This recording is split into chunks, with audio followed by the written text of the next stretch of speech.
அண்ட சராசரங்களையும் ஆட்டுவிக்கும் அந்த ஆதிப்பரம்பொருளான சிவபெருமான் பனிமலை சிகரமாம் கையிலையில் விற்றிருக்கிறார்.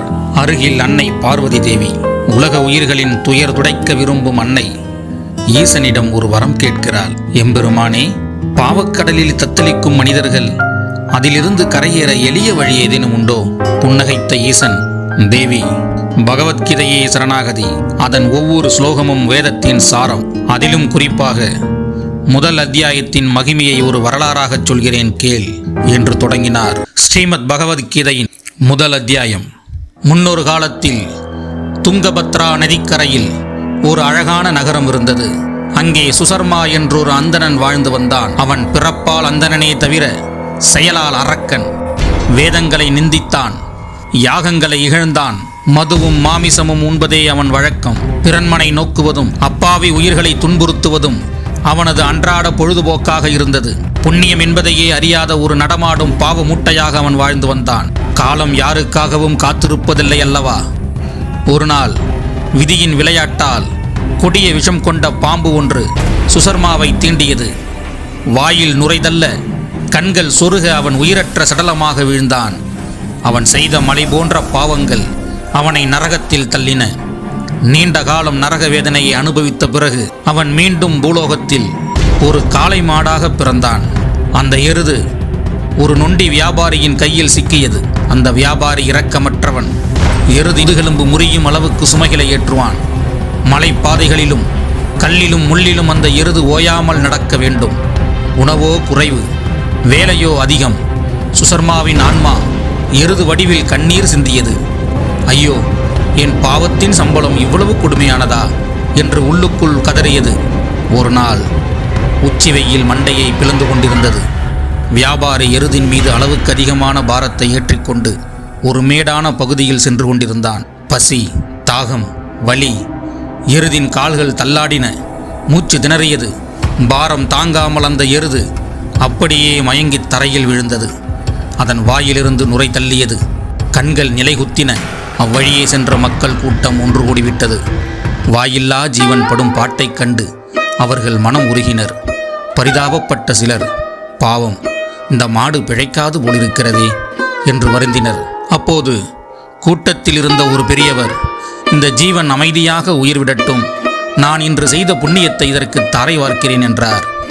மற்றொருவர், நான் கங்கையில் நீராடிய புண்ணியத்தை தருகிறேன் என்றார். இப்படியாக பலரும் தங்களால் இயன்ற புண்ணியத்தை அந்த எருதுக்கு மனதார அளித்தனர். அந்த கூட்டத்தில் விலைமாது ஒருத்தியும் நின்று கொண்டிருந்தாள். அவளுக்கு தான் என்ன புண்ணியம் செய்தோம் என்றே தெரியவில்லை. இருந்தாலும் கூட்டத்தோடு கூட்டமாக, ஐயோ பாவம் என்று கூறி, என் வாழ்நாளில் நான் ஏதேனும் புண்ணியம் செய்திருந்தால் அந்த புண்ணியத்தை இந்த எருதுக்கு தருகிறேன் என்று மனதார வேண்டிக் கொண்டாள். சிறிது நேரத்தில் அந்த எருது உயிர் நீத்தது. அந்த எருதின் உடலிலிருந்து சூரியனைப் போன்ற பிரகாசத்துடன் ஒரு திவ்ய புருஷன் வெளிப்பட்டான். அவன் தேஜஸ் திசையெல்லாம் ஒளி வீசியது. யம தூதர்களால் அதனை நெருங்க முடியவில்லை. பயந்து ஓடினர். தேவ விமானம் ஒன்று விண்ணிலிருந்து இறங்கியது. சுசர்மாவின் ஆன்மாவான அந்த திவ்ய புருஷன் வியந்து போனான். நான் பாவியாயிற்றே, எனக்கு எப்படி இந்த இந்திரலோக பிராப்தம் கிடைத்தது?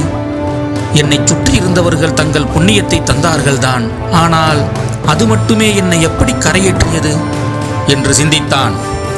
அவன் ஞான திருஷ்டியால் ஆராய்ந்து பார்த்தான். அப்போது ஒரு உண்மை புலப்பட்டது.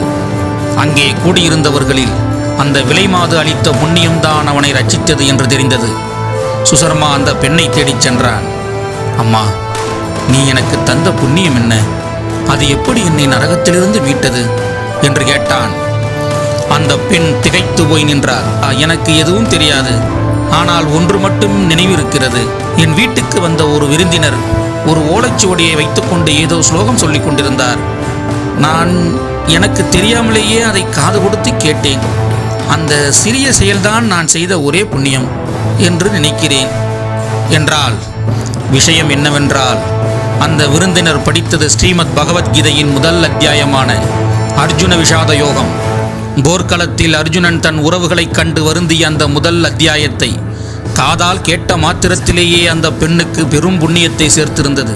அவள் அறியாமலேயே அந்த புண்ணியத்தை எருதுக்கு தாரை வார்த்தபோது எருது வடிவில் இருந்த சுசர்மாவின் ஜென்ம பாவங்கள் அனைத்தும் சூரியனைக் கண்ட பனி போல விலகிவிட்டன.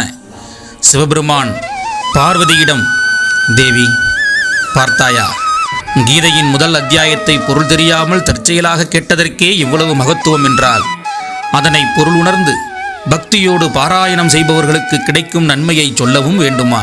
துன்பக் கடலில் மூழ்கிய அர்ஜுனனின் சோகத்தைச் சொல்லும் இந்த அத்தியாயம் அதனை படிப்பவர்களின் வாழ்க்கையில் இருக்கும் சோகங்கள் அனைத்தையும் வேரோடு அழிக்கும் வல்லமை கொண்டது. அடுத்த வீடியோவில் ஸ்ரீமத் பகவத்கீதையின் 2ஆம் அத்தியாயத்தின் பெருமையை காண்போம்.